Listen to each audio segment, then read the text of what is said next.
Welcome to Democracy-ish, friends. It has been a hell of a week keeping pace with the news.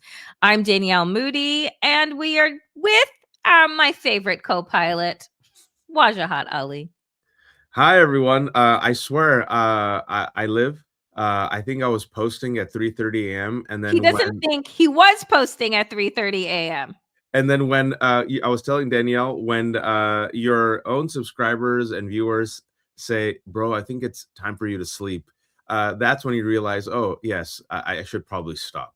But I'm here. I made it, Danielle.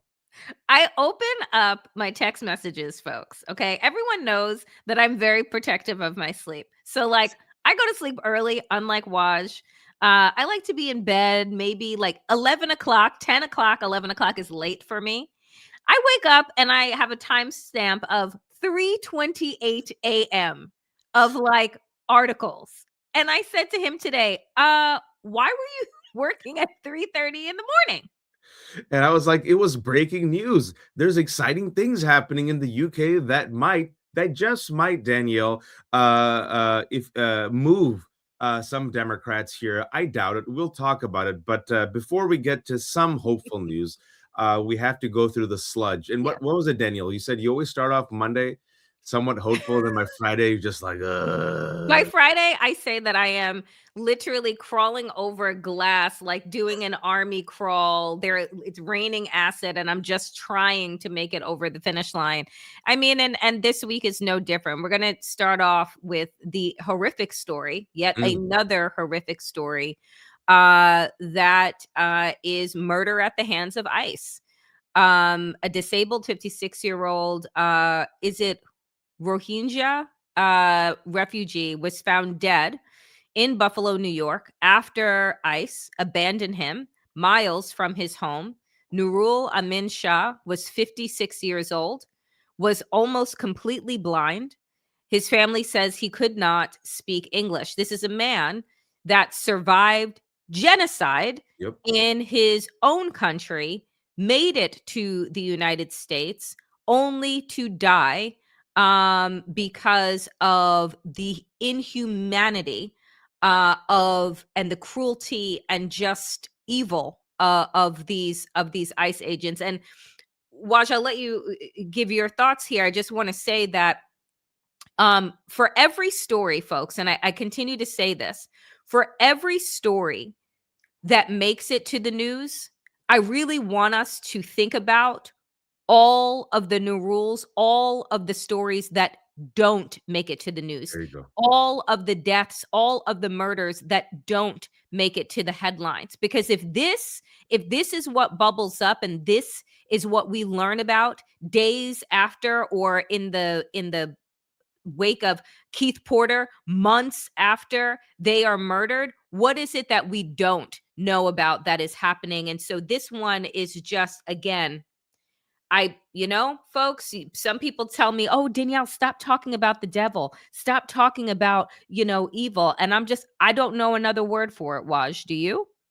No, this is evil. And this, you use the word die. I'm going to say they killed him. Yeah. He was murdered. The system murdered him. The same system that murdered Nurul Amin Shah is the same system that killed Renee Nicole Good, Alex Preddy, and Keith Porter. If I could just give some background. Hmm. As Danielle said, many people don't know, sadly, about the Rohingya. The Rohingya are native to Myanmar. They're a Muslim minority. They actually look South Asian, right? They have a Bengali type of language dialect. They're stateless people because the extremists in Myanmar say, oh, you're not like us. And this has accelerated to the point of, as like Danielle said, a genocide. In order to be granted refugee status in America, imagine what this man and his family had to endure. There are millions of cases, and America said, no, no, no, you deserve asylum here in America. So that means this person most likely not only survived a genocide, but survived probably torture, horrific conditions. He comes to America 15 months ago. Not just 2 months into America, less than 2 months in America, he walks around his Buffalo neighborhood. He's, like Daniel said, mostly blind. and he can't speak English. He stumbles upon a store where he buys two shower curtain rods and uses them as walking sticks. On the way back home, he gets lost. So he stumbles upon a patio of a home. He just sits down on the patio. A dark skinned South Asian man who's Rohingya, who can't speak English. A Karen who was leaving her home at the time sees this, whom she assumes black man who can't speak English, who's, looks like that, blind, with two frigging shower sticks as walking sticks, and says, "Why is he on my patio?" She calls the cops. Just look at this, Danielle. Every step of the way, Yep. a systemic Yep. failure, or I would say an intentional pipeline that will lead to this result. Okay, the two cops, they have the body cam footage that was released yesterday, Danielle. They try to talk to him. He doesn't speak English, right? He has two um, shower curtain rods as walking sticks. They unleash dogs upon him. They beat him up. They tase him. Before tasing him, he says, "Sorry." Okay. They then arrest him on trespassing and the assault. And they said that he tried to assault them with a weapon, the shower curtain rod that he was using as a walking stick. Now, Danielle, he's in the system. Okay. He's in the system. And this is how you see the intersection of criminal law with immigration law. Hmm. Folks, his attorney actually was pretty brilliant, a very good attorney. His attorney realized, oh, refugee legally here. I want him to avoid being detained by ICE. Because if you do a crime of moral turpitude, right, you essentially become deportable, right? So this is what happens. So get mandatory detention, right? So he says, listen, instead of handing you over to ICE, it is in your interest to be detained for a year. Go through this process. Let me get you a plea bargain. Nurul Amin Shah stays in jail for 15 months, folks. His attorney gets him a plea bargain as of last Thursday. ICE says, all right, we won't deport him. Plea bargain. He pleads to a misdemeanor. He's supposed to be released. What's supposed to happen, Danielle? Where he's detained, the county jail is supposed to call his family. They don't do that. We still don't know why, Danielle. I've seen the explanations and Yeah. the cover up. Two border patrol officers instead pick him up from jail. Why? We don't know, Daniel. Okay. They're doing ISIS work. Why is ISIS even involved or border patrol even involved? All right, he's here legally. They, instead of taking him home, they drop him off at a Tim Hortons. We'll read what they said, but we found out from video footage last night, thanks to the Washington Post, that the two border patrol people are like, oh yeah, we made an agreement with him and he seemed fine. He's blind. He doesn't And speak. he doesn't, and what agreement? He doesn't speak English. Yeah, we a nice, safe, secure location. They dropped him off at night at a Tim Hortons at 8 p.m. Tim Hortons closed at 7. At 7. He was 5 miles away from home. Folks, he never made it home. To make it worse, I'm sorry for this. I just think this is important. I just want to connect the dots, and then I'll give it over to you, Danielle, how this is systemic failure. His family's like, where the hell is he?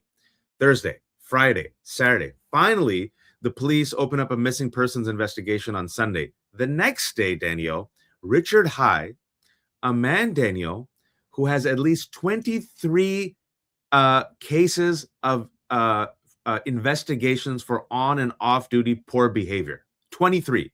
A man who's on the Brady list. For people who don't know who cops on the Brady list is a database compiled by prosecutors of names of police officers who are seen as having a history of making false statements or using excessive force. Do you know what happened to Richard High after 23 incidents? He got promoted, Danielle. He It has seems about white. he has a Seems about white. 1.5 million subscriber show called Angry Cop. Richard High, for reasons that are still inexplicable, says, oh, I mistakenly thought he was in ICE custody, so I'm going to close the missing persons investigation. The attorney's like, what the hell, man? We haven't found him. Folks, they did find him. Dead on Wednesday. Nurul Amin Shah was 56. He leaves behind 2 kids. He was 5 miles away from home, and he never made it. The system that killed Nurul Amin Shah is the same system that murdered Renee Nicole Good and Alex Preddy. Thank you for your time. I didn't want to. I thought it Let was me tell important. you something, Waj. One, thank you so much for the background information and for the depths of that story. Because again, this isn't a story that happened 15 months ago. It's a story that's been happening inside of this country, inside of systems of racism and discrimination that would have a disabled man that is trying to get respite on a doorstep, right? Um, be picked up by police, not be helped, not be cared for, but to be brutalized and Yep, then thrown inside of a system. And the funny thing is, and not no like funny haha, it harkens back to so many stories of Black Americans, of Black people knocking on doors that's right. for help and either being shot dead for having the audacity to do so, either being arrested for having the audacity to ask for help.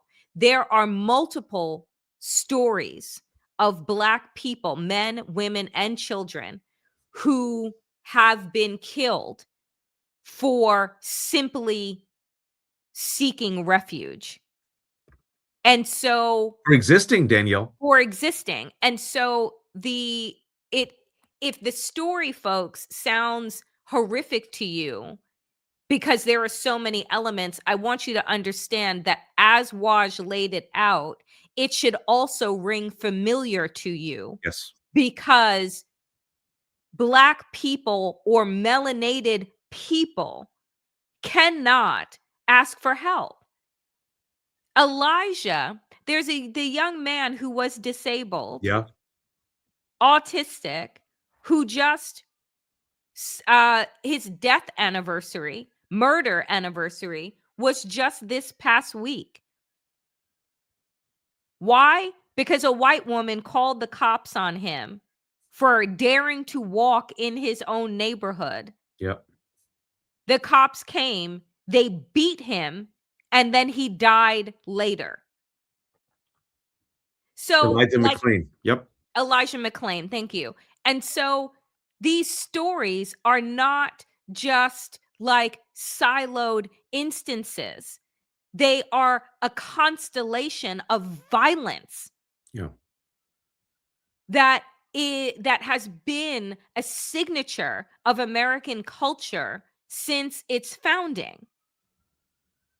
And there are so many avenues here, so many different pieces here that added up to this man ending up dead. And frankly, he was dead from the moment he sat down on that doorstep. Yep. Can you? I mean, folks, can you imagine surviving a genocide in Myanmar, only to then land in Buffalo as a refugee? He was legally here, and then to be killed by the system. That's what happened to him. And the same system, I just want to make the dots, connect the dots, the same system that I believe deliberately and intentionally killed this man. Because Jen Budd, many people are talking about Jen Budd, who's an activist. We've had her on the Left Hook. You know, she commented that, she's formerly a Border Patrol officer and turned whistleblower. She says that within the Border Patrol culture, she goes, this is endemic in the culture, a culture of violence, a culture of cruelty, a culture of racism, a culture of sexual violence. And she was commenting on my friend Jessica Zwing's page. I talked to Jessica yesterday, who's an immigration rights attorney. I strongly recommend people spend 30 minutes and listen to her break this down. She said, yeah, this is part of the culture where some of the Border Patrol officers, they see a disabled Muslim or a Muslim refugee, and they deliberately want to punish them because they see them as replacing the rest of us. They want to punish them. And Zwang said that this is not an outlier. This is the MO.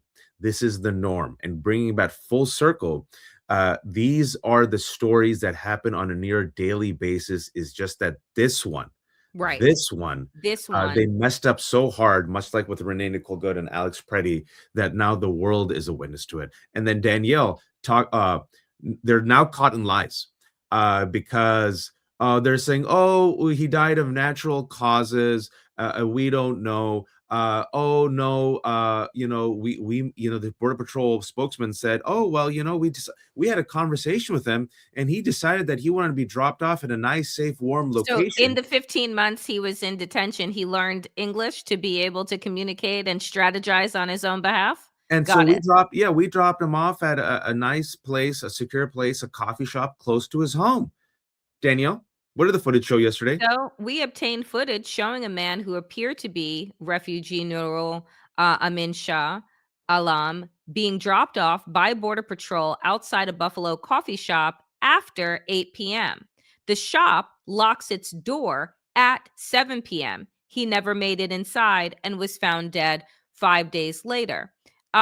Here's And the also the thing. orange, you see the orange shoes, folks? You see the orange jump. So it's like they still kept him in the orange jumpsuit. You see that snow around, it's Buffalo. So Right. It's freezing cold. freezing.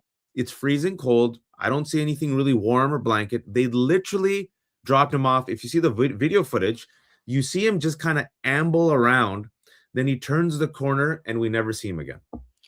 Here's the thing, because again, this has been happening all over the country, but particularly happening in Minnesota. And there are volunteers who are positioned outside of the detention centers in and around the woods area. Because what is also happening is that in Minnesota, where the temperatures, as we know, are negative, they are dropping people out in the middle of the woods with barely any clothing on, and several have frozen to death.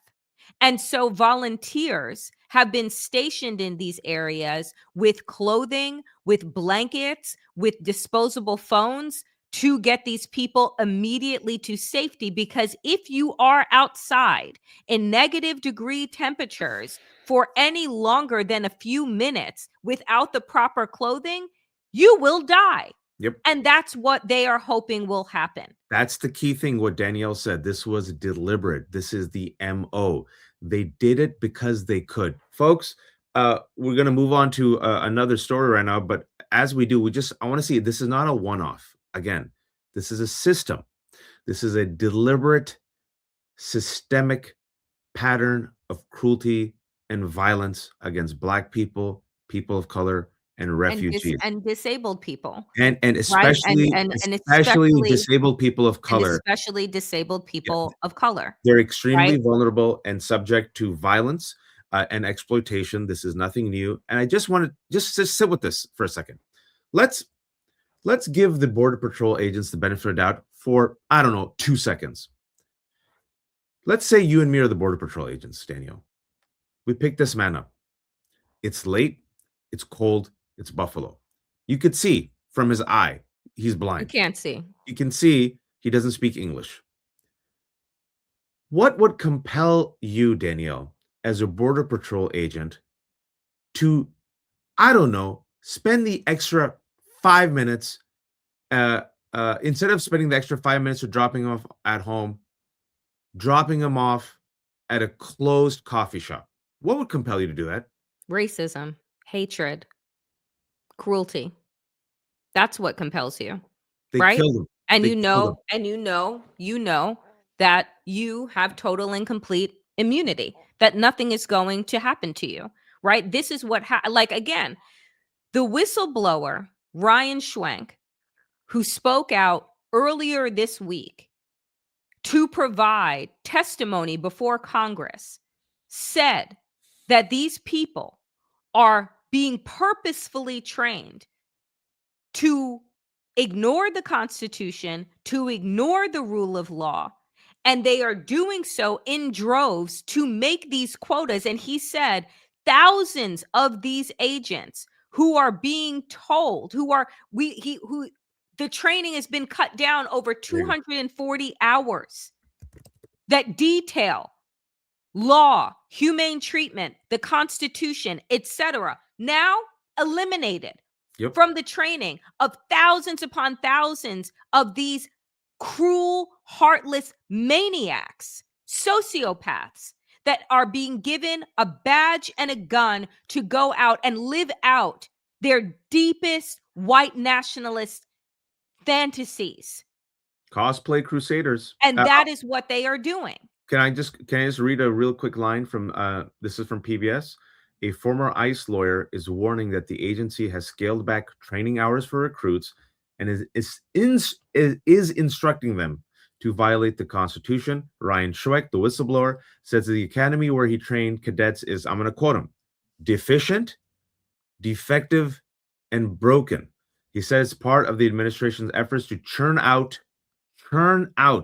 new officers and increase arrests.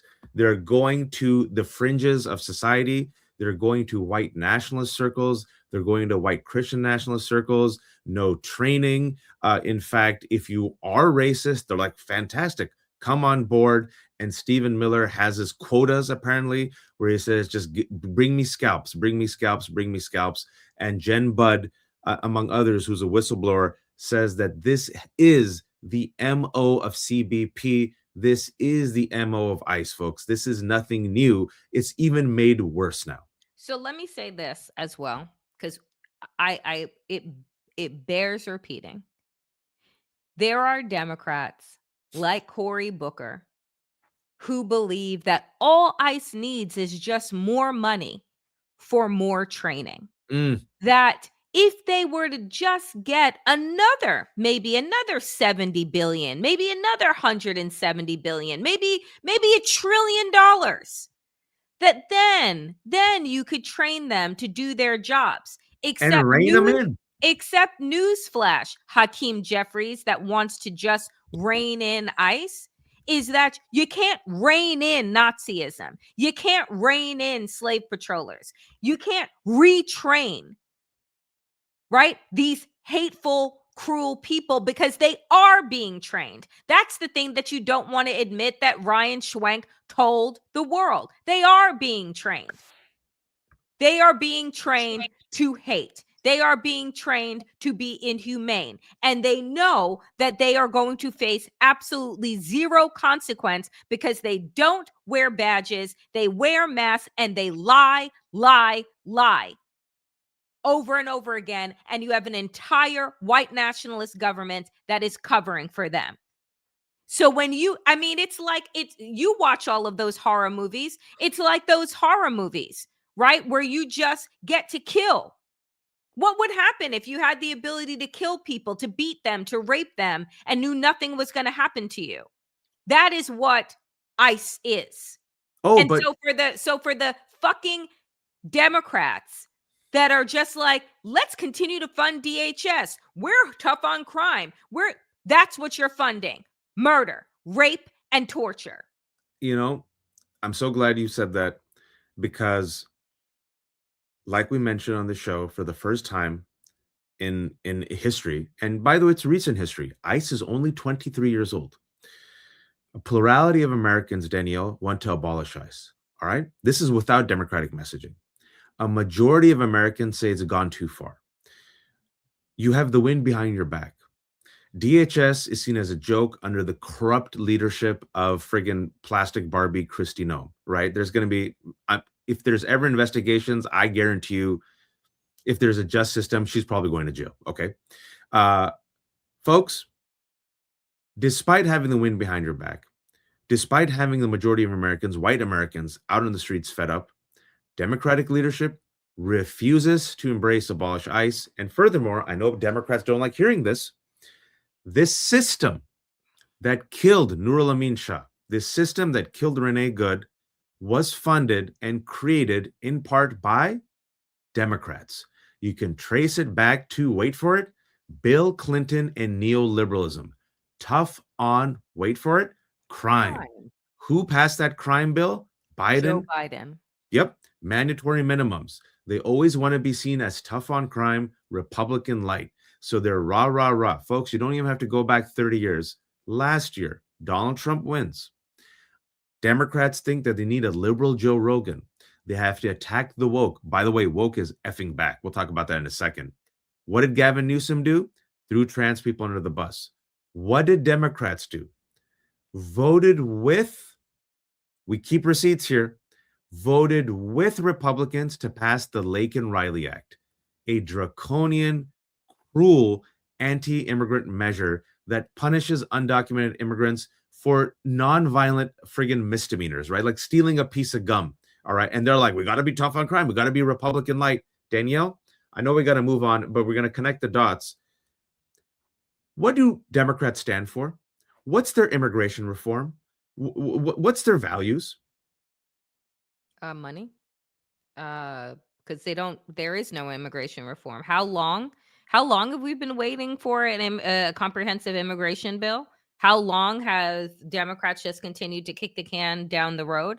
And now they have believed that if they side with Republicans, then they'll get those white people that haven't voted with them since the 1950s back. It's the same shit over and over again, rinse and repeat. And this is why I will say we are not voting blue no matter who. I don't give a fuck if you have a D behind your name. If you are not abolishing ICE, if you are not standing 10 toes down for Gaza and the Palestinians, if you are not lifting up the lived experiences and the humanity of trans people and queer people in this country, if you are willing, right, to look the other way as Islamophobia, right, spreads, like if you are doing those things, then you are no one that I'm going to vote for, because I refuse to be given a false choice between the devil and the devil's enabler. I refuse. Well, we need DHS. Can you tell them what DHS is doing with its money? Instead of going Besides after building concentration camps no, all no, no. over the Just country. I mean, instead of going after criminals and drug traffickers and our DOJ and our criminal justice system, instead of going after pedophiles and people in part of the Epstein cabal, can you just tell people what DHS did in New York yesterday? I mean, we need DHS, Danielle. Oh, do you mean what they did to her yesterday?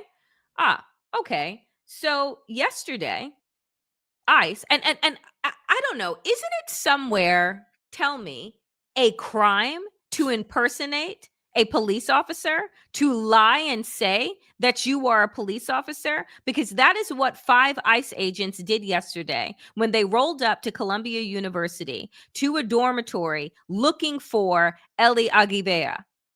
They lied and said that they were the police and that they were looking for get this, folks, missing child.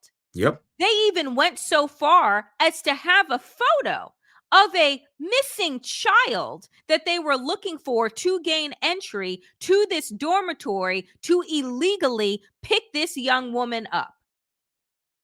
And so And look, can you tell them what that is on the right? That photo, it's her in the back of their van. and that's what DH, tipped. That's what got DHS it started. Yeah, DHS illegally arrested me. It got it started because as soon as she was arrested on the campus and being pulled out, they immediately sprung into action. Remind you, this is the same Columbia University that began the protests for Gaza, right? That they stormed into, pelleted these unarmed kids, used like terror tactics to try and get their protest against Gaza, against Israel, to be broken down, naming these young people as terrorists. This is exactly where Mahmoud Khalil was a student, right? One of the first that Donald Trump went after as soon as he was inaugurated. The So same tactic. Columbia University has been at the crosshairs of this administration, ICE, right? And Israel for the And last year plus. I just want to, we'll connect the dots, folks, but very quickly, the same system that detains and tortures immigrants, the same system that killed Nurul Amin Shah, the same system that killed Renee Nicole Good, that's the same system that now we, including Democrats, have given a green light to abduct our children from Ivy League universities. So It is all connected. I want to say this. During the occupation that the students were doing of the campus, which by the way, they had the right to do. They were not obstructing classes. They were in encampments. They were following the codes and the rules. What was happening during the time that they were doing this is that the right wing was funding agitators, outside agitators, to come in and to disrupt their peaceful protests so that it made it look like they were what? Terrorizing all of the Jewish students at Columbia University, which was a lie. Columbia then capitulates, gives out names. Their president was fired, right? Because lost the confidence of every single person. This is the new president of the university. And I want you all to listen to what she said yesterday after Ellie was arrested and then released. And we'll talk about how her release came about. Good evening.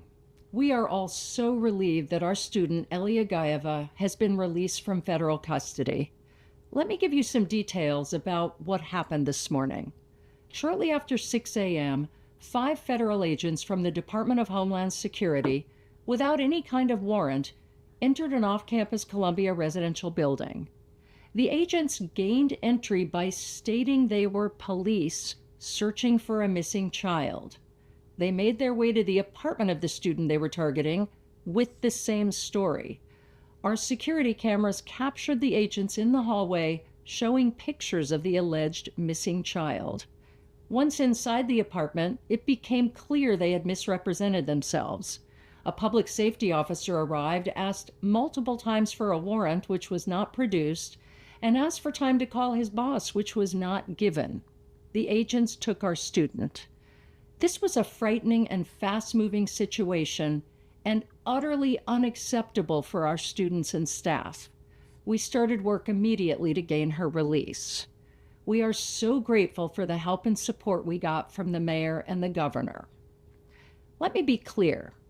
Misrepresenting identity and other facts to gain access to a residential building is a breach of protocol. All law enforcement agencies are obligated to follow established legal, ethical standards. Let me also add, nobody in our administration has ever provided any assistance to DHS or ICE as regards arresting or taking any of our students. Quite the opposite. We have labored often intensively behind the scenes to see them supported. We understand the fear and anger this situation has caused. We've shared additional guidance and resources with students, faculty, and staff, and will continue to do so. Thank you all for your support of this institution and the people who make Columbia what it is. And I know our thoughts are with Ellie, her roommate, and all of the affected students and staff tonight. I will say this. Um, I appreciate the statement by the president, the swift statement by the president. This is a real shift from the shady fucking shit that they were doing last year. Yep. Um, with the former president that was there. And the clarity that she's trying to provide in saying that no one in this current administration is providing information to DHS of students. But I got to say this. Waj, I'm not a parent, you are.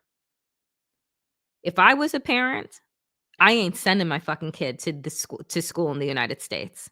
If I am a parent and what used to be, particularly when I went to university in Washington, D.C., and went to school with a lot of the ambassadors' kids and different kids of political officials and et cetera, from all over the world. Those days are gone. I don't trust this country. I would not trust this country to send my child here. It is not safe. And so I can't even imagine, right? The feeling of that young woman being picked up, thrown in, and not knowing if she is going to get out. Again, Mahmoud Khalil was in custody, in detention for months, months and months and months, missed the birth of his child for doing nothing more than leading a protest. And so How did her release come about? Waj? Her release came about because Zoran Mamdani, the same man that the Democratic establishment did everything in its power to destroy, I think has done jadoo. Jadoo. We were joking about it. Mehdi and I joked about this a couple of days ago. We were like, "Hey, man, I think there's like some aunties in Zoran Mamdani's family that's done like black magic on Donald Trump, and then like for whatever reason, Donald Trump loves him, but he did the charm offensive. Yep. He called up Donald Trump. He came with a plan. He came with a plan to get her released. And can you tell him the brilliant plan that he used to get him released, So playing deliberately into Donald Trump's vanity and fickle ego? so here's the thing, because I am so tickled by Zoran Mamdani. Like, I can't tell you, A, as somebody who had the opportunity to vote for him, and then now living in Mamdanistan, which is what we call New York now, Salaam alaikum, sister. or Zoran City. Um, over the last what has it been? Couple of months. It's been a couple of it hasn't even been 2 whole months Yeah. yet. And the work that this man has done is remarkable. But let me tell you what he did yesterday.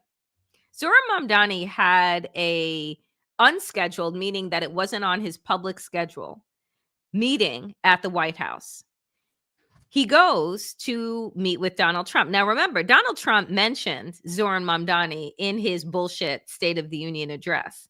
And once again, in front of the entire Republican chamber, talked about how wonderful Did you see the reaction shot? talked about how wonderful Zoran Mamdani is. So he The goes reaction there. shot of Republicans Was was real. I mean, priceless. it was breathless, right? Like breathtaking. So he goes to Donald Trump with one of Donald Trump's favorite things, fake papers, with his headline on it, because Zoran Mamdani wants to talk to Donald Trump about building affordable housing in Queens, where they are both from. So Zoran Mamdani goes with his prop, and I want to get the There you bigger go. picture There you of go. it. This big picture of a daily news article, right? It's fake, folks. This is fake. It's fake. The His picture, team made it. but Zoran Mamdani's team made Donald Trump a fake newspaper cover, which they know this egotistical piece of shit loves so much. And it says Trump City, let's build.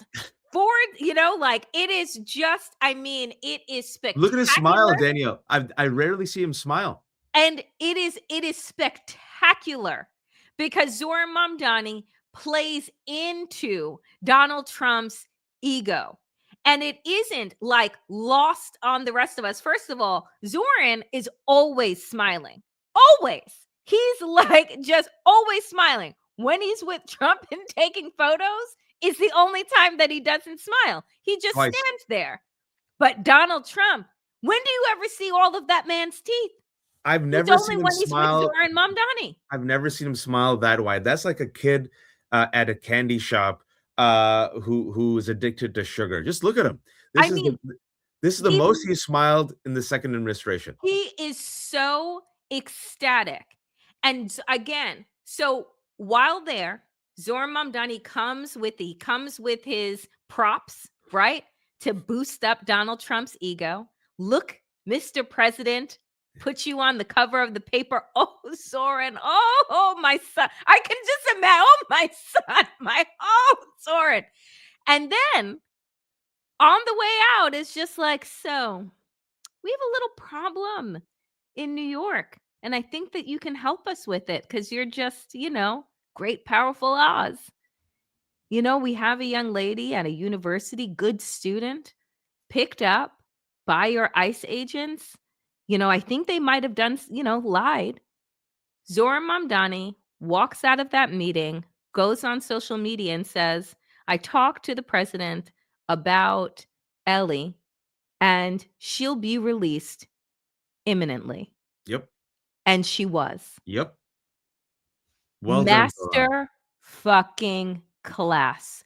masterclass He Zoran used Mamdani is given. Can I quickly say this? And all of this is going to connect, folks. Just if you've been following the threads, look at how Mamdani used his access compared to Schumer. Look how Mamdani and his team, credit to his team made the mock-up. Can we just see that photo one more Oh, time? yes, because I just when I saw it, I just want to read the tweet here. Still laughing about Mamdani masterfully winning Trump over with some fake daily news props and getting him to agree on building 12,000 affordable new homes in Queens and securing the release of this young woman. Okay, look, Zoran Mamdani stands for something. Zoran Mamdani wants affordable housing. Zoran Mamdani wants the release of this poor girl who was detained for no reason. 5 DHS officers lied to get access to her, saying they were trying to find a missing kid. They showed no warrant. They picked her up. She would have disappeared if not for, thank God, her post and the fact that people raised hell about it, and there were protests. Zoran Mamdani uses Donald Trump's fickleness, his weakness, his vanity, comes in with a plan not to help corporate donors, not to help AIPAC, not to help his own ego, but what? To get things done. Compare that to Chuck Schumer, who's had numerous meetings with Donald Trump, comes out and says, we had a conversation. I think they'll listen to us. It's almost an exact verbatim quote, right? Now, I want to connect the dots real quick before we talk about the Broligarchy, right? Because it's all connected to exactly what Danielle said about DHS, Columbia University, corporate Dems, fecklessness. I'm old enough to remember, Danielle, that Joe Biden was utterly complicit in Israel's ongoing genocide against Palestinians. I remember that universities and institutions were complicit with the bullying, the pro-Israel, pro-AIPAC, pro-ADL campaign bullying against anyone who was deemed to be pro-Palestinian, including Jews and white people. I remember how Columbia University was at the eye of the storm, and instead of resisting, they voluntarily threw their own students under the bus. Yep. I remember that even after voluntarily throwing their own students under the bus, it wasn't enough. It wasn't enough because the president was gone. The right wing got their scalp because the right wing, which is actually deeply anti-Semitic, was using and abusing the Israel crisis to go after DEI, wokeness, and pro-Palestinian students. I remember because I was there and I talked to Columbia students how the university did not protect its marginalized students, its students of color who were being harassed and doxxed by outside money. I remember that the university said, you know what? We'll allow undercover agents without masks to patrol our university. I remember when Mahmoud Khalil was detained, taken away, missed the birth of his daughter, and was put in Louisiana detention center along with, wait for it, Rumeza Ozturk, who was detained last Ramadan while walking to iftar for writing an op-ed. The information as it's come out is that these immigration officers deliberately got her for writing an op-ed. It was there. Those just are two. There's several other pro-Palestinian activists. I remember Democrats didn't say anything. I remember then after the DHS and the system, the ICE agents were going after pro-Palestinian activists. Then they switched over after Donald Trump won to go after Abrego Kilmar Garcia. I remember Chris Van Hollen, who was on point when it comes to criticizing Israel's genocide, was the only senator who then went to seek out and said, I will not leave until I get proof of life that Kilmar Abrego Garcia is alive. He keeps it in the news. It stays in the news. Donald Trump, within 2 weeks, goes negative 19 points on Kilmar Abrego Garcia. After Democrats see that, oh, Senator Van Hollen actually got props and people were actually outraged, only then, Danielle, that about 10 Democrats go to Louisiana to visit Mahmoud Khalil and Rumeza Ozturk. I remember, Danielle, that our institutions, including Democrats, threw Palestinians under the bus, threw pro-Palestinian activists under the bus, They still haven't censured Randy Fine, the Islamophobic piece of crap, Mm-hmm. who literally compared Muslims to dogs and said, I prefer dogs, just 2 weeks ago, and said that mainstream Muslims should be exterminated. They did find time to censure who? Rashida Tlaib for her criticism of Israel. You all with me? All right. As this is happening, folks, we told them the base is turning on Israel and Palestine. Mm-hmm. 2024, right? It's Kamala Harris. I went back in time a little bit. They said, F you. Mm-hmm. Can you please at least just have a Palestinian speaker? Mm-mm. F you. YouGov poll came out and said the number one reason why people stay at home, Israel-Palestine. Last week, Axios reported that the DNC autopsy that they still refuse to share. What's the main reason why people stay at home? Israel-Palestine. All right, just stay with me. And also, just recently, this week, another poll came out. I think it was the AP that said that Democrats' opinions for the first time have shifted entirely on Israel and Oh, Palestine towards Palestinians. you're it's even better, and it's breaking news that I was gonna get to. This is the top of the head, but have faith in me, folks. I'm always there. Just give me one more minute. It's Danielle's onto it, but this is Gallup, just came out today. Axios, the Ken Martin of the DNC, promised the base he was going to release the autopsy, didn't release the autopsy. Why? Danielle and I said on Left Hook, because we said, I think it'll show them that the base is radicalized on Gaza and they effed up and they went too centrist. All right. You all saw my now viral clip with Hakeem Jeffries, where I asked him 2 questions. Will you abolish ICE? He didn't say no. Will you accept it? I'm going to use the language that I'm going to use. What else did I ask him? Hey, AIPAC just 2 weeks ago spent $2.3 million to hurt another Democrat, Tom Malinowski. Mm-hmm. Is it time to take away money from AIPAC and stop supporting it? What did he say? He didn't say no. We just found out, Danielle, and it's going all over the news, that Hakeem Jeffries, Oh, yeah. Oh, yes. who bundles the money. This is why Jen Welsh, they radicalized Jen Welsh yesterday. Ryan Grimm talked about it. It was an investigative reporter whose name I'm forgetting who figured it out. So this is what they're doing. Now candidates are realizing, oh, shoot, our base is really against this. We can't take money from AIPAC. So instead, Hakeem Jeffries is getting money from AIPAC and funneling AIPAC money into vanilla anodyne-sounding organizations and using that to launder money to these elected officials who are publicly stating, I won't take AIPAC money. It's a huge scandal right now. Folks, with all that being said, as Danielle said, today, Gallup came out with this watershed poll. For the first time, Israel is no longer ahead in America with Middle East sympathies. For the first time, I didn't say Democrats, I said Americans. More Americans are sympathetic with Palestinians and Israel, 41% to 36%. And that is overwhelming when it comes to Democrats, where it's 65 to 17, and even with independents. Why am I saying this?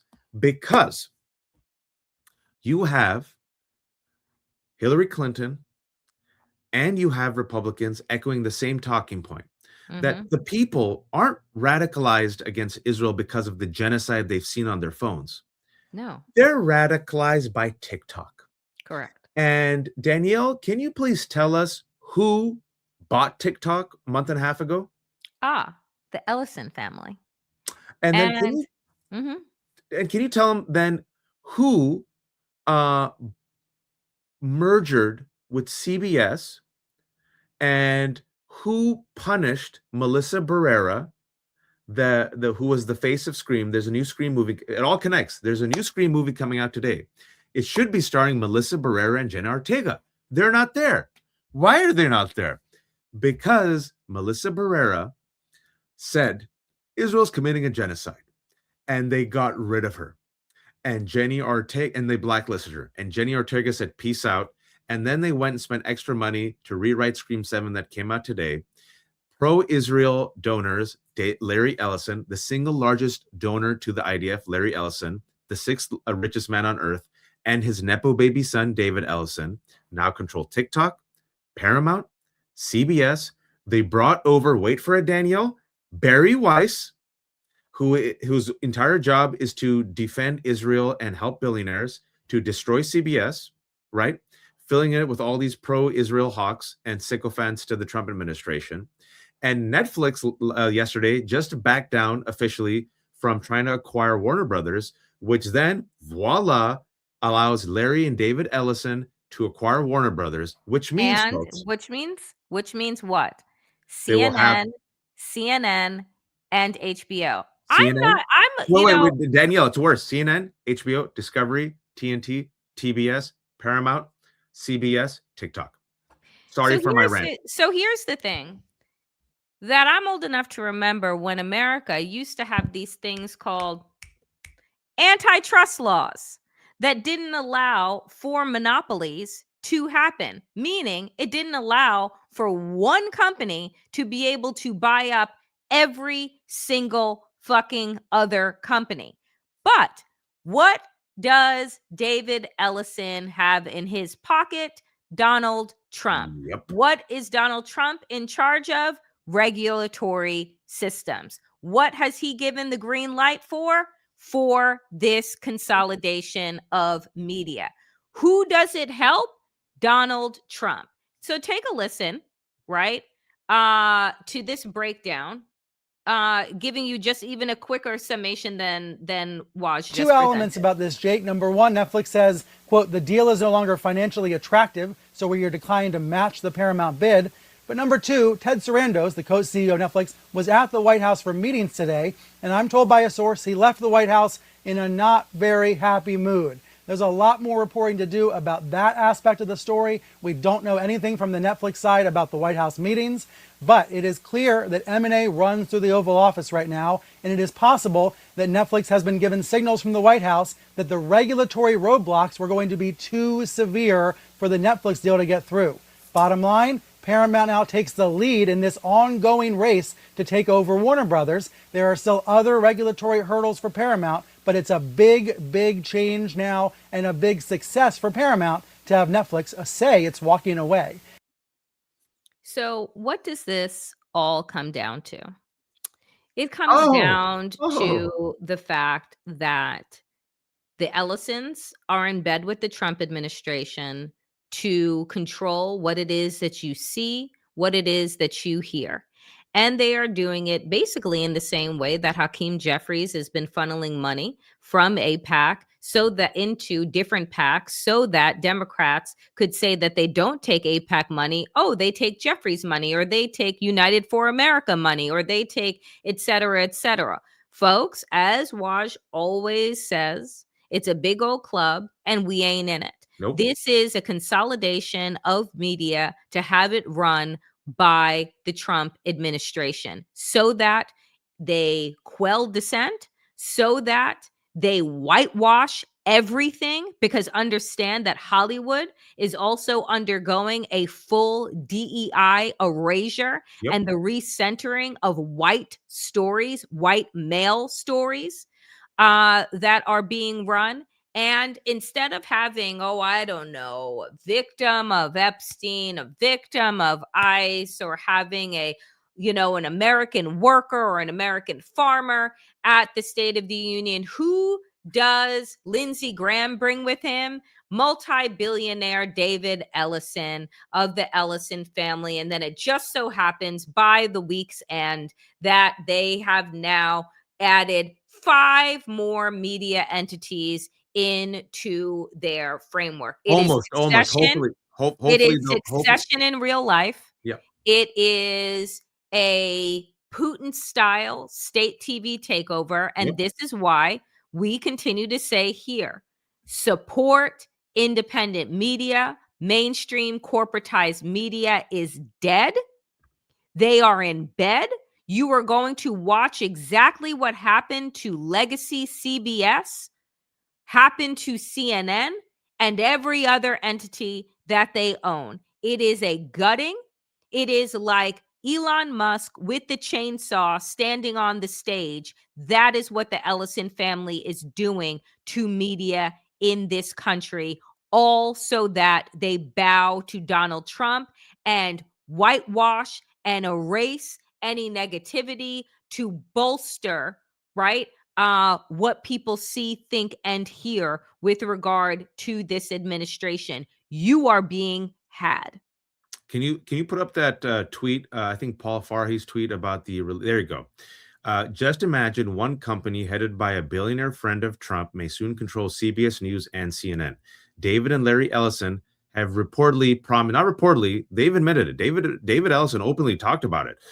Promised to overhaul CNN. In an interview with CNBC, he literally said, "Oh yeah, I agree with Donald Trump. We're going to have to overhaul CNN, including getting rid of anchors Aaron Burnett and Brianna Keeler. The administration doesn't like." Furthermore, folks, if I may, showing you the incestuous club, the revolving door.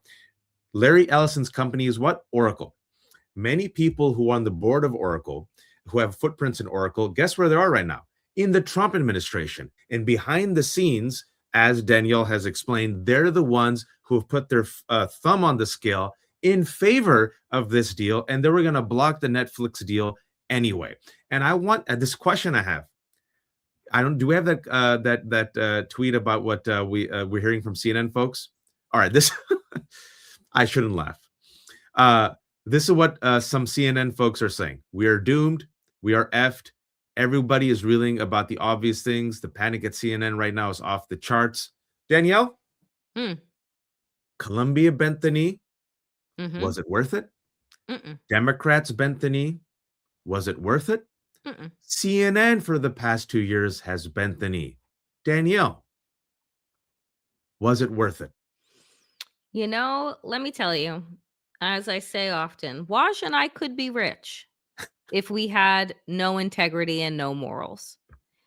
But you see, in the end, folks, we would rather be able to look ourselves in the mirror and be able to say, you know what? We call out bad shit. And there is no dollar amount that you could offer either of us that would have us say, you know what? This is the price of my soul. But what we are seeing time and time again, and this to me is as American as apple pie, that a lot of people have a price tag. A lot of people with big platforms and big voices shut them, and so that they can continue to fill their pockets. And at the end of the day always ends, and they are always shown the door.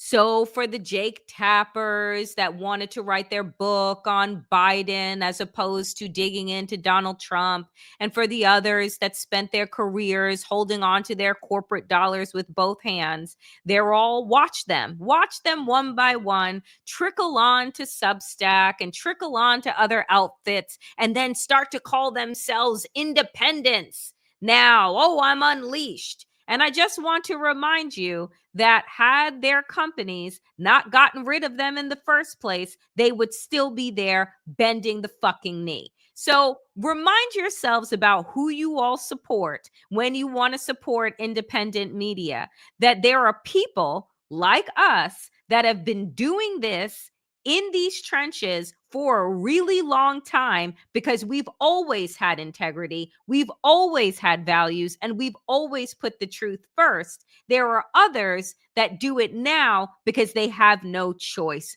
but to. There's a fucking difference. And you know what? We tried our best to warn them right here on this show. We said it again and again and again. No matter how much you bend the knee, it'll never be enough.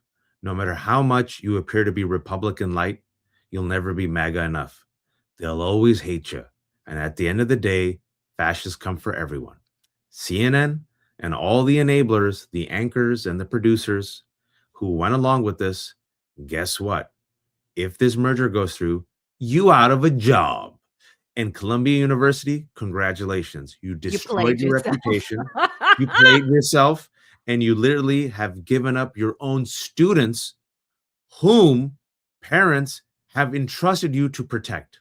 Was it worth it? Was it worth it to be cowards and bend the knee? Was it worth it to bend the knee to AIPAC Democrats? Was it worth it to bend the knee to Netanyahu? Was it worth it to be complicit in a genocide? Was it worth it to tell your base, shut the F up? Was it worth it to defend and fund DHS? You helped fund it. You helped fund DHS and ICE. Was it worth it? Or instead, I don't know, should we have a robust opposition? We will get to that, but there is some breaking news right now. Bill Clinton On is Capitol Hill. talking to the GOP-led panel, the House Oversight Committee in Chappaqua, New York. That no Republican, Chappaqua. Chappaqua. See, my pronunciation of shit is always wrong until you get to New York, and then I'm like, no. Chappaqua. My first language was in English. Donald Trump isn't being interviewed. The person who's appeared more than any other individual in the Epstein files. Republicans didn't show up to the deposition of Leslie Wexner, the major node who gave millions of dollars to Epstein, who in 2019 the FBI listed as one of the 10 co-conspirators. Oh, no. But yesterday, Danielle, they had Hillary Clinton and closed door because they knew Clinton and Bill Clinton would probably call them out, rightfully so. Hillary Clinton, not mentioned in any of the files. The only thing they have on her is at a wedding, I think at her daughter's wedding, someone brought Gillen as a +1. Bill Clinton, just breaking news right now, he said, quote, I had no idea of the crimes Epstein was committing. No matter how many photos you show of me, I have two things at the end of the day matter more than your interpretation of those 20-year-old photos. I saw nothing. I did nothing wrong. So that's what he said today. So Hillary Clinton, let me just say this, because I always have my caveat. There's a lot to be said about Hillary Clinton. And I will also say this. Hillary Clinton is honestly not to be played with. And yesterday, Republicans tried to play with her. Lauren Boebert broke protocol, sent out a picture to Benny Johnson so that he could continue his internet fame.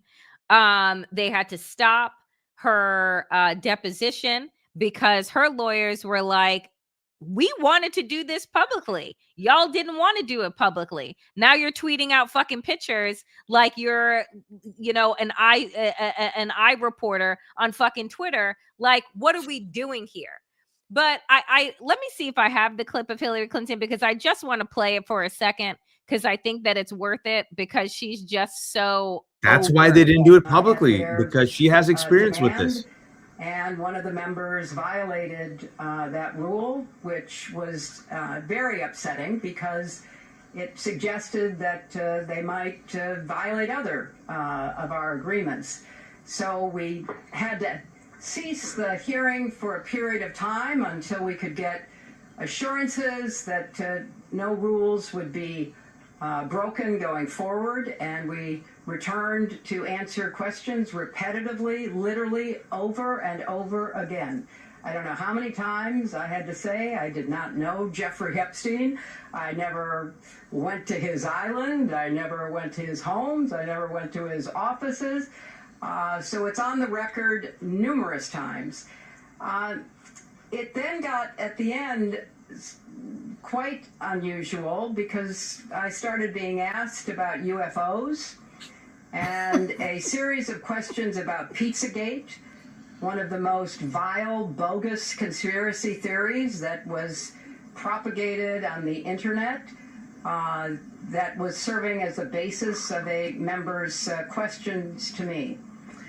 So I can only say that the best exchange that I had came at the very end, when, contrary to every other deposition they have taken, no Republican member asked any questions about Jeffrey Epstein or Ghislaine Maxwell to anyone else they have deposed.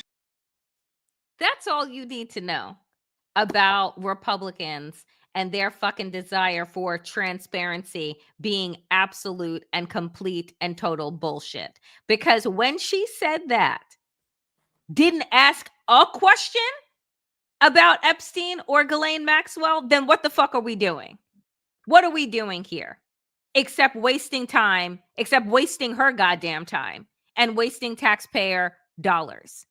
And again, this is the photo that was sent out because Lauren Boebert is a fucking idiot right? This is the woman who is saying, oh, the victims deserve, answers and this, that, and the other thing. This is why we say, don't trust what these people say.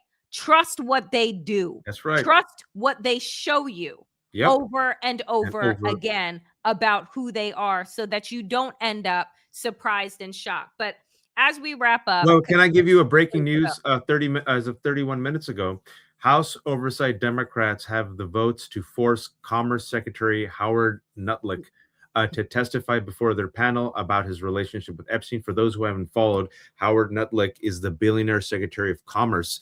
He's still Secretary of Commerce, even though it was revealed clearly this man lied to America about the extent of his relationships with Epstein. He said he broke off ties many years ago. And then literally now we have photo evidence and email evidence that he did not. He kept in touch with Epstein. He potentially did business deals with Epstein, right? He might have kept up touch with Epstein up to 2018. Any other administration, folks, I don't know, like what's happening in the UK or France, he'd be let go or he would resign. Nope. Still in the Trump administration. So I have to run shortly, but let us wrap up with actually some interesting news. So quickly, yet another head has rollen with regard to their connection with Epstein. World Economic Forum boss Borge Brendy quits over Epstein links. That was like one of the second biggest ones of the week, right? And then we have this, which is that pay attention while every single story that we're talking about is going on. I went into depths with this yesterday on the Danielle Moody Show. So if you have not seen that episode, it is up now.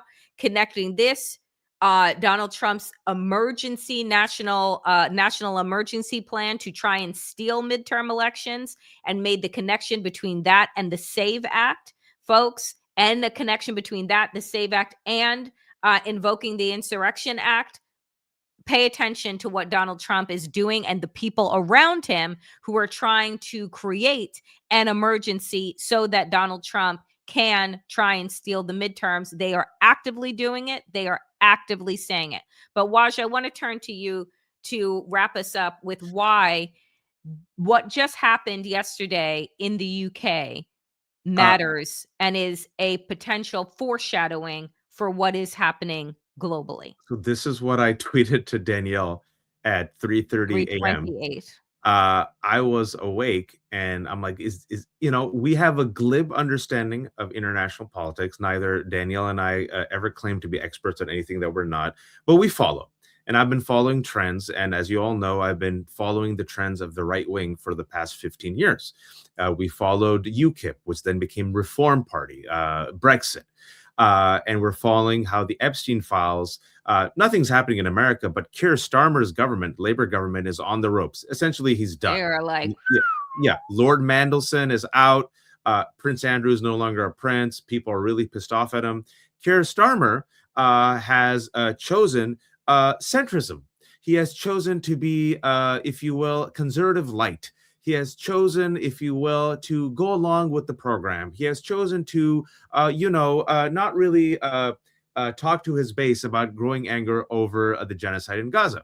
And Labour, specifically when it comes to Northern England, for the past 100 years, it was like a slam dunk. All right. It's like, imagine ruby red districts. Oh, it's Trump's. So Labour is like, we got this. We're not worried about reform, which is, the nutty Nigel Farage, anti-immigrant, anti-Muslim, extreme right-wing party. We're not worried about the Green Party. This is Labour, baby. We've been in charge for over 100 years. Those mother effers aren't going to win. Danielle, for the first time in 100 years, Green Party wins Northern England. It wins pretty convincingly. Labour gets pushed to third. Conservative never has a shot. Reform UK, the freaks, the MAGA of the UK, are actually number 2. Can you go back to the first one? Mm-hmm. Hannah Spencer, folks, she is, you know what she was? Wait for it. Plumber. A plumber and a plasterer. She owned it, working class. She said, Hannah the plumber. That's how she ran. Tell me if this reminds you of something. Young, charismatic, working class, speaking to the people against the Broligarchy, against the elites in that district, right? 28% of the population is Muslim. They released ads in Urdu to actually attract the Muslim and Pakistani population. They spoke out in favor of Palestinian rights. Wait for it. A savvy social media campaign handed the plumber, and guess what? She won. She won. She is the first, the Green Party's first member of parliament from Northern England. A significant blow to Keir Starmer, a local plumber and Green Party councillor elected. Folks, elected. I just want to. I want to read you very quickly about what she said. What she said. In an emotional victory speech, Spencer, who becomes the 5th Green Party MP, said people were being, quote, bled dry by the billionaires. She said, instead of working for a nice life, we're working to line the pockets of billionaires. We're being bled dry. And I don't think it's extreme or radical to think that working hard should get you a nice life. Do you have the quote on Palestine? I don't have the quote on Palestine. That was the quote. That was the last one that I also the quote on Gaza. She talked about Gaza and she talked about the anger and rage over Gaza. Does it remind you of any other candidate, Danielle? I think it rhymes with Sundani. Mom Donnie. And DOC. Young, anti-establishment, progressive, moving further to the left than the milquetoast centrist party who thought they could just walk in and spike the football. Folks, I know it's UK politics, but look at the trends. Just saying. Folks, this has been another jam-packed episode of Democracy-ish. We appreciate every single one of you. Thank you so much for the incredible super stickers and super thanks from Susan, from Phoebe, from Ernst, from my friend, from Jimmy, from Mona, from PJ, from Estelle. Soka gifted a membership to the channel. From Real Talk, E. Schwartz, Kristen, Kenyon, and Julie. Thank you so very much. Waj, shamelessly promote yourself, as you always say, before you get out of here. What do you got on deck today? First and foremost, everyone, please subscribe to Damn Digest and The Left Hook. We have no paywalls. It goes a long way. It's free. If you have money, please give us a bit of money because we're independent and we didn't sell out. Just give us some. We didn't sell out. We did sell out. Look, you know, you got $375. I have my special on for till tomorrow. It's $375 forever. Danielle's $5. If you have no money, just subscribe also to our YouTube channels. And like an idiot, I wanted to relax, but at 1:30, I have David Klyon, who did a fantastic piece for the Jewish Currents, a really bold piece, talking about how Jeffrey Epstein weaponized and used his Jewishness to create this cabal. And he's Jewish American. He wrote this piece, and it was very nuanced and layered. And I think it's a piece worth exploring. So David's going to be on at 1:30, 2:30. We have Mary Trump, my second favorite lesbian, because we all know that Danielle's at the top. I'm the first. She's the first. And Dino Baydallah is number 2 or 3. I'm the favorite Muslim. He's my number 1. Yeah, he tried to be number 1, and Danielle kept him. I said no. He goes. She said no. But he goes, if Wash gets picked up, then I get to be number 1. And then Danielle's like, all right, I'll play that card if it happens. I guess. And then 3:30, I have Glenn Kirshner. So it's really good. It's a really good lineup. You got a jam-packed day. I, of course, protect my Fridays, and I will see you guys back on Monday with Wajahat at 12 p.m. Eastern. I'm going to watch women's basketball and in relax. person. Good. Huh? Because this week has been a lot. Yeah, Waj, I wish that you would take a page from my book one of these days. But friends, please have a fantastic weekend. Take care of yourselves. Take care of each other. Go watch all of Waj's shows because every guest that is coming on is fantastic. Subscribe to The Left Hook, folks, so that you don't miss anything. And we will see you back here with Democracy-ish, 12 p.m. Eastern on Monday, when Waj will inundate me with all of the hellish things that happened over the weekend. And please, oh, please, oh, please, don't be a fascist.